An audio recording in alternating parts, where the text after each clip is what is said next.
Alrighty, folks. So we're going to go ahead and do our Unit 6 review video here. As a reminder, the Unit 6 test does not really exist. It is, in fact, going to be the final. So it will include material from all previous 5 units, but it is going to be the biggest part will be from Unit 6. So this will be useful for that as well as for your upcoming terms quiz. All right. So we're going to go ahead and do this the same way we have. There's about 3 chapters here. The first one involves westward expansion. So yeah, there's the College Board stuff that we're taking a look at. I'm going to get my timer set up real quick. 20 minutes. Okay, there we go. So let's get into it. So what we saw is that during the Civil War and obviously afterwards, the federal government was very much trying to encourage westward migration beyond the Mississippi. We see that a lot of people had just kind of skipped over the section between kind of the Illinois, Missouri area all the way to California, because the middle part was already inhabited by Western Native Americans and did not have a lot of things like trees or grassland. So it wasn't very sustainable. Now, what we see is they're going to try and boost that by giving incentives. The Homestead Act is going to encourage westward settlement by giving people 160 acres of land for $10. And so the commitment was pretty minimal. You just had to kind of improve the land, and it was honestly seemed like a really good deal. And then the Pacific Railway Act, we see that they are going to try and build a railroad to connect the entirety of the United States, east and west. So that land is being generously given to railroad companies who are then going to use it for their own purposes. More on that later. But just this really generous land policy is really helping out the idea of moving west. However, going back to that Native American policy there, unfortunately, we do have to see there is a bit of a real downside there because unfortunately, a lot of bad things had to happen for these railroads to get cleared. So we've seen in this past in this class there are a lot of different attitudes towards Native Americans, and it goes back to when America was founded back in Unit 2, that there was the concept of kind of negotiating like as if Native American civilizations are different countries, forming treaties with them, the same way we would any other country. Um, During the Washington presidency, there was the idea of expansion with honor, where the goal is still white settlement further, an early idea of manifest destiny, but there was the idea of not committing human rights abuses while doing it. And that didn't happen.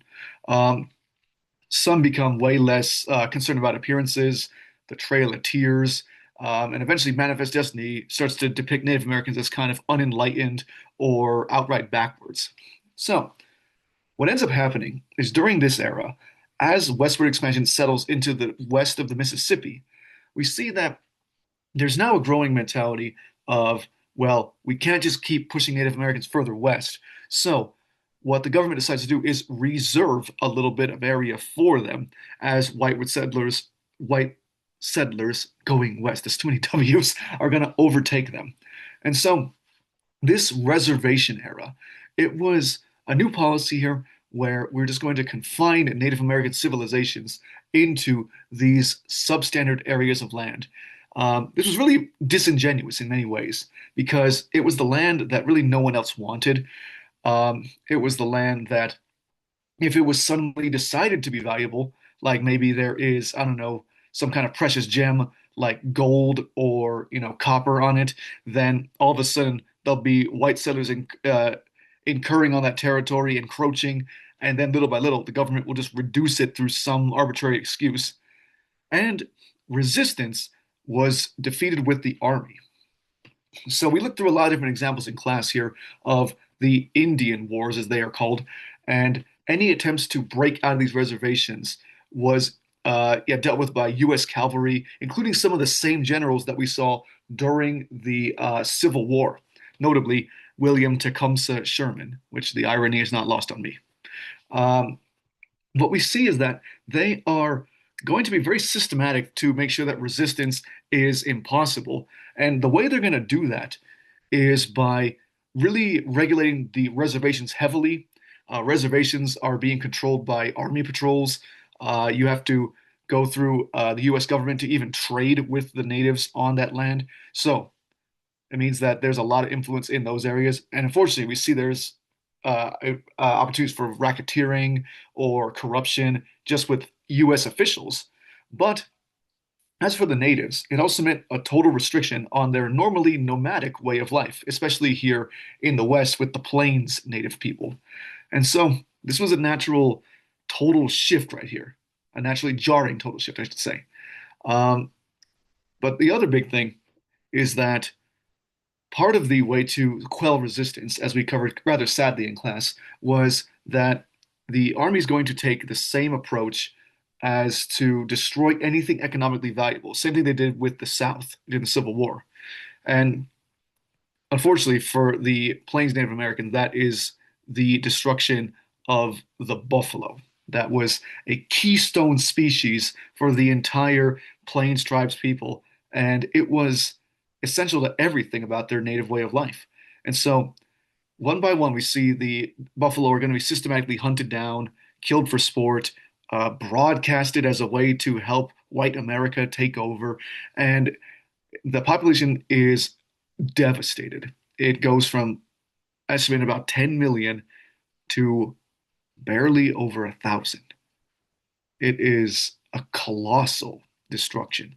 And unfortunately, what that means is just simple starvation or lack of resources. Native American populations are going to dwindle in this area rapidly. The ones that are resisting, there is some limited success with the wars themselves, like George Armstrong Custer getting defeated at the Battle of Little Bighorn, or Geronimo breaking out several times. But unfortunately, this is an overall very sad era of just a dwindling and a starvation for people who were trying to just simply hold on to their way of life.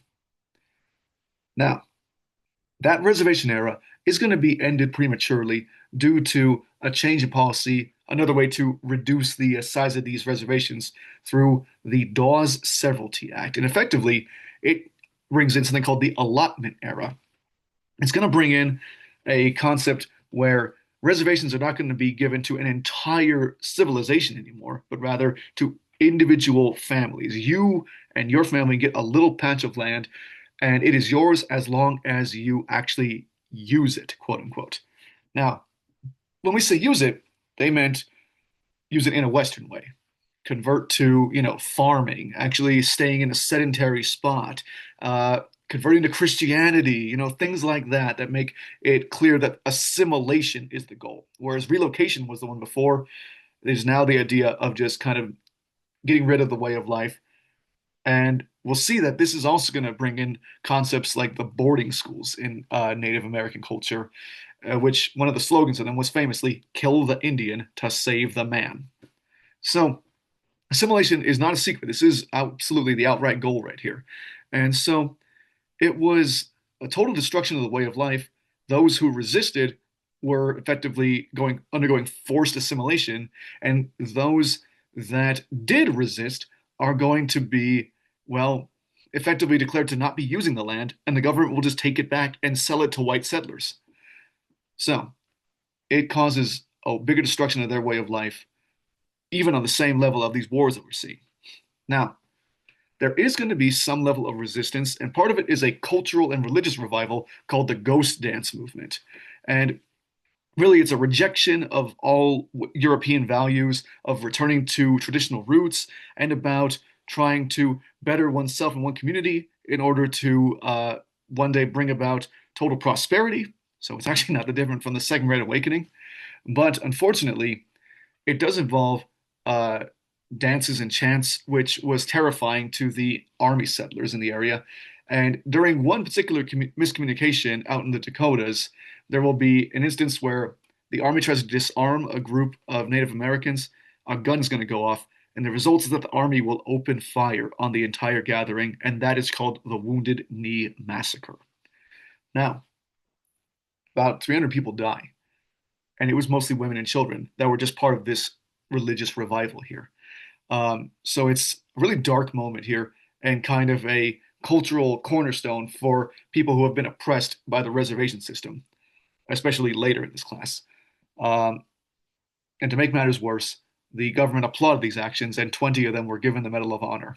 So this was clearly the goal, sadly.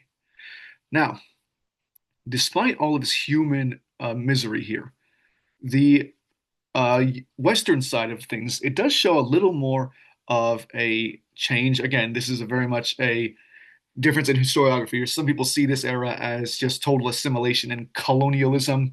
Others see it as America becoming its greatest and mightiest form here. So this is more on the other side of that here. But just as homesteaders are moving west, we do see that they encounter immediate problems because although they got the land for cheap, the farming equipment and the hazards out west are no guarantee that they're going to actually make their money back. To make matters even worse, the era of business is just around the corner. And so what we're seeing now is this mechanization of the industries in the West. And again, I say that very deliberately because despite what the romanticized version of the West is about like just a lone ranger out on the frontier, the West was 100% a business. It had the same kind of economic rise and fall of a business, and all the people out there were wage workers. Um, so what we see is that the biggest thing is that there are now mechanized farming tools, the early beginnings of things like tractors. They're not tractors yet, but they are like mechanical reapers, combine harvesters. They make supply far greater because they can harvest things like wheat way faster. And so that's going to result in a lot of different things, including these gigantic bonanza farms. Skipping a few slides here, what we see is it means that these huge industries are going to be far more profitable than any little mom and pop homestead out there. So it meant that people in the West had to get a job just to sustain themselves. And that's what they tried to escape. But on top of that, these businesses out here, we will see that they are going to start to kind of run rampant. Um, there are some Supreme Court cases in this era, Munn v. Illinois, that try to help out. They say, like, hey, look, states can regulate these big businesses if they are considered to be a common good, like if they are, effectively a utility in the modern sense. But then that same ruling gets undone by a later court case, Wabash v. Illinois. So in general, in this unit, we saw the Supreme Court, if it's getting involved, it is often to help business, not consumers. Um, and movements like the ICC, the Interstate Commerce Commission, who in theory could regulate things that the states can't, like, I don't know, trains moving between individual states, um, they are really limited because all they can really do is just sue a government, I mean, a business that is said to be breaking these laws. They can't exactly set rates themselves. So during this unit, they are not that effective, but that's going to change after Christmas break in Unit 7. More to stay tuned on that. Anyhow, so bonanza farming, a big industrial scale industry here. Homesteaders are struggling. Uh, the same thing is happening in fields like mining, where we see these huge strip mining industries that can just tear a mountain apart to rake up all of the precious gems inside. And really, it's going to be a force unto itself, where it kind of spurs migration from other parts of the country. People who can't find a job east are going to go out west and try and become a farmer or a miner or a railroad worker. And some of them are just chasing any paycheck they can get, like building the Transcontinental Railroad, which is backbreaking work, just inch by inch, mile by mile of thousands of miles of railroad track. But others are going to see it as a American dream kind of style. Like I can just go out west, just strike rich. All I got to find is this gold vein that no one else has ever found, and I'm gonna be a mega millionaire. In reality, that almost never happens. The people that are making the profit out west are the business owners of farming and large scale mining. All right. Now, on top of that, the government's not really doing much to help the people at all right now. But this also kind of rise and fall of business is also being caused by the fact that the government is being very stingy about how they allow people to pay off debts. Because again, if you don't have money to buy these equipments, you have to take out a loan. How do you pay back that loan?